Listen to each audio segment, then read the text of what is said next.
నిన్నటి దాడి ఘటనపై మాజీ మంత్రి వెల్లంపల్లి శ్రీనివాస్ మీడియాతో మాట్లాడుతున్నారు. లైవ్ చూద్దాం. విజయవాడ చరిత్రలోనే చాలా అద్భుతంగా అపూర్వంగా గతంలో ఎన్నడూ లేని విధంగా బస్సు యాత్ర ఏ విధంగా నడిచిందో మనందరికీ కూడా తెలుసు. దాదాపుగా వర్షం ఒక అరగంట సేపు పడినప్పటికీ కూడా గౌరవ ముఖ్యమంత్రి గారికి విజయవాడ నగరంలో ఈస్ట్ కాన్స్టిట్యున్సీ కానీ సెంట్రల్ కాన్స్టిట్యున్సీ కానీ లక్షల మంది జనాభా అంతా కూడా వచ్చి జగన్మోహన్ రెడ్డి గారికి స్వాగతం పలికి హారతలు ఇచ్చి ప్రతి ఒక్కళ్ళు కూడా ఆయన్ని ఆహ్వానించిన సంగతి మనందరం కూడా చూసాం. అది చూసి తట్టుకోలేక చంద్రబాబు ఒక పక్క అతని యొక్క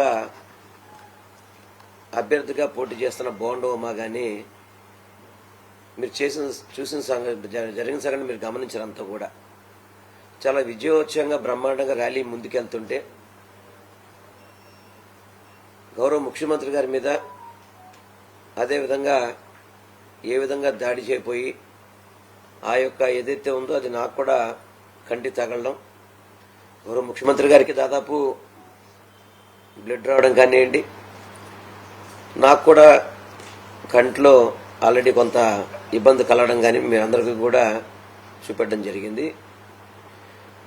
అది జరిగి కొంత ఇబ్బంది పడి హాస్పిటల్ ట్రీట్మెంట్ చేయించుకుంటుంటే ఈరోజు మీడియా సమావేశం పెడతానికి కూడా కారణం అదే.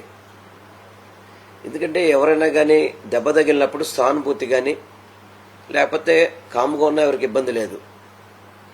వ్యంగ్యంగా ఈ యొక్క ఘటన చూసి వాళ్ళు పెడుతున్న దాన్ని చూసి చాలా బాధేస్తుంది. ఎవరికైనా మానవత్వం ఉండాలి. ఏదైనా కానీ ఎవరైనా కానీ తెలిసి కంటితో ఎవడైనా ఆటలాడతాడు ఎవడైనా కానీ ఎవరైనా ఆడతారా? కన్నుకు దెబ్బ తగిలి డాక్టర్స్ అంతా కూడా లోపల కన్ను గీతలు పడ్డాయి, కొంత రెటీనాలో చిన్న ప్రాబ్లమ్స్ వచ్చినాయి, అవని చెప్పి వాళ్ళు వైద్యం చేస్తుంటే సానుభూతి చెప్పకపోయినా పర్లేదు, ఈ విధమైన 2.0 అని చెప్పని ఇష్టం వచ్చినట్టు వాళ్ళు తెలుగుదేశం మాటలు మాట్లాడడం అనేది చాలా బాధాకరం. దీన్ని పూర్తిగా కూడా నేను ఖండిస్తున్నాను. ఎవరికైనా కానీ కుటుంబం ఉంటే అర్థమవుతుంది ఇలాంటి ఇబ్బందులు. నిన్నటించి ఇంట్లో అందరూ కూడా టీవీలో ఘటన చూసిన తర్వాత ఇంట్లో పిల్లలు కానీ మా మిస్సెస్ కానీ మా అన్నయ్యలు కానీ ప్రతి కుటుంబ సభ్యులు మా ఇంట్లో అందరూ కూడా బాధపడుతున్న సంగతి. ఎందుకంటే మా కుటుంబం ఎవరికైనా మంచి చేసింది కానీ ఎప్పుడు కూడా ఎవరికి కూడా చెడు చేయాలని ఆలోచన ఉన్న వ్యక్తులం కాదు. మా నాన్నగారి టైం నుంచి ఇప్పటి వరకు కూడా ప్రజలకు మంచి చేసే ఏదైనా కానీ మా నాన్నగారు కానీ మేము కానీ మా కుటుంబ సభ్యులు ఎవరైనా కానీ, ఆ తర్వాత మా అన్నయ్య మా కూతురు కానీ అందరూ ఫౌండేషన్ పెట్టడం కానివ్వండి, ఎన్నో సేవా కార్యక్రమాలు చేసాం తప్ప ఏ ఒక్కరికి ఇబ్బంది కలగాలని చెప్పని ఆలోచించే మనస్తత్వం ఉన్న వ్యక్తులం కాదు. ఇప్పటికే నేను 2 సార్లు ఎమ్మెల్యేగా పనిచేశాను, మంత్రిగా పనిచేశాను. అయినా కానీ ఈరోజు నాకే సెంట్రల్ నియోజకవర్గంలో గౌరవ ముఖ్యమంత్రి గారికి ఈ విధంగా జరిగితే, అధికారం లేనప్పుడే ఈ విధంగా జరిగితే, ఎందుకంటే చంద్రబాబు కానీ ఇక్కడున్న బోండోమాలు కానీ అపోజిషన్ ఉన్నారు, ఇప్పటికీ కూడా అధికారంలో లేనప్పుడే ఇటువంటి దాడులకి రౌడీజానికి వాటన్నిటికీ తెరలేపితే పొరపాటును గనక ఏదైనా పొరపాటును జరగడం జరిగితే గనక వాళ్ళ రౌడీజానికి అడ్డు ఆపని ఉంటుందా? ఈ యొక్క కారణం ఏదైతే నా మీద కానీ గౌరవ ముఖ్యమంత్రి గారి మీద దాడి జరిగిందానికి కారణం చంద్రబాబు నాయుడే బోండోమా తొత్తులతో చేయించాడనేది మా అందరికీ ప్రజలు అదే చెప్తున్నారు, మా అందరికి కూడా అనుమానం అదే. వాళ్ళ కుటుంబాలే కాదు, ప్రజా కుటుంబం కూడా చాలా బాధపడుతుంది. వాళ్ళ బాధను వ్యక్తించుకుంటున్నారు. ఇట్లా ప్రతిపక్షాలు ఇట్లాగా చేయటం అనేది మేము చాలా గట్టిగా ఖండిస్తున్నాము. వాళ్ళ ప్రణాళికలు అభివృద్ధి కోసం ఉపయోగిస్తే చాలా మంచిది. అప్పుడు ప్రజల్లోకి వెళ్ళగలరు, ప్రజలు ప్రేమ పొందగలరు. ఇట్లాంటివి చేసి ఇంకా ప్రజలకు దూరం చేసుకొని తప్పితే వాళ్ళకి ఏం లాభం అనేది ఉండదు. ఇవన్నీ ప్రజలందరూ చూస్తున్నారు, ప్రజలందరూ గుర్తిస్తారు.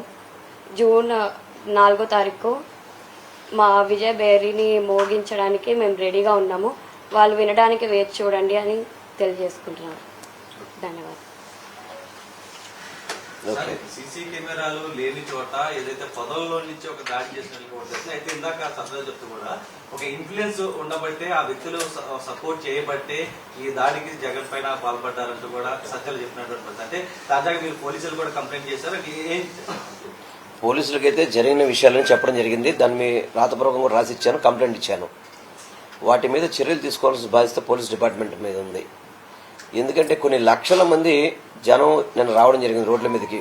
మీరు ఎప్పుడైనా కానీ విజయవాడలో ఇటువంటి బస్సు యాత్ర ఎప్పుడు కూడా ఏ నాయకుడు కూడా ఇంత సక్సెస్ అయిన పరిస్థితి లేదు.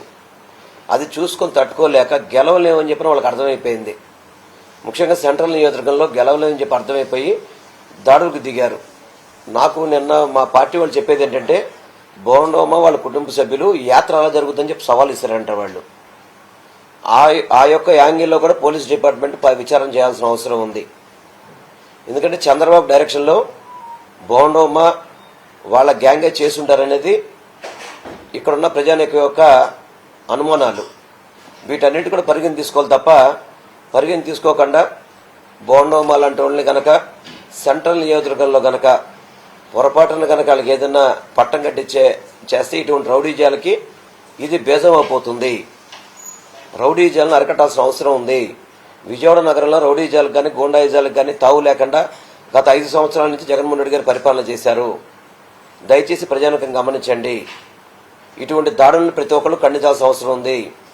దాడి చేసిన వ్యక్తుల్ని ఎవరు కూడా దగ్గర తీసుకోవాల్సిన అందరూ ప్రతి ఒక్కళ్ళు కూడా దాడి చేసిన వ్యక్తుల మీద తప్పకుండా ప్రతి ఒక్కళ్ళు చర్యలు తీసుకోవాల్సిన అవసరం ఉంది. దయచేసి బోండోమా లాంటి వాళ్ళు ఇటువంటి కార్యక్రమాలని ఆపాలని మాత్రం మీ ద్వారా కోరుకుంటున్నాను. మీ పైన దాడి కావచ్చు, మనకు ఏదైతే సోషల్ మీడియా అటాక్ ప్రస్తుతం మీరు చెబుతున్న దాన్ని బట్టి ఒకవైపు మీరు ఓట్లను అభ్యర్థిస్తున్నారు, మీరు వెళ్తున్నారు, మీ అమ్మాయితో పాటు మీ అల్లుడు కూడా వెళ్తున్నారు, మీ ఫ్యామిలీ కూడా వెళ్తున్నారు. అంటే దీనికి సంబంధించి రక్షణకు సంబంధించి ఏమైనా అడగబోతున్నారా? నేను చెప్పేది ఒకటి, ఎందుకంటే ఇప్పటి వరకు కూడా ప్రజాస్వామ్యంలో నేను 2009 నుంచి రాజకీయాలకు వచ్చాను. ఎప్పుడు కూడా ఇటువంటి పరిస్థితిని ఎప్పుడు నేను చూడలేదు. ఎప్పుడు కూడా గతంలో ఎప్పుడు చూడలేదు. ఇప్పుడు ఓటమి భయం పెరిగి నేను ఎన్నికల కమిషన్ కూడా ఒకటే కోరుకుంటున్నాను, సెంట్రల్ నియోజకవర్గంలో జరిగే అన్ని కూడా గమనించాల్సిన అవసరం ఉంది.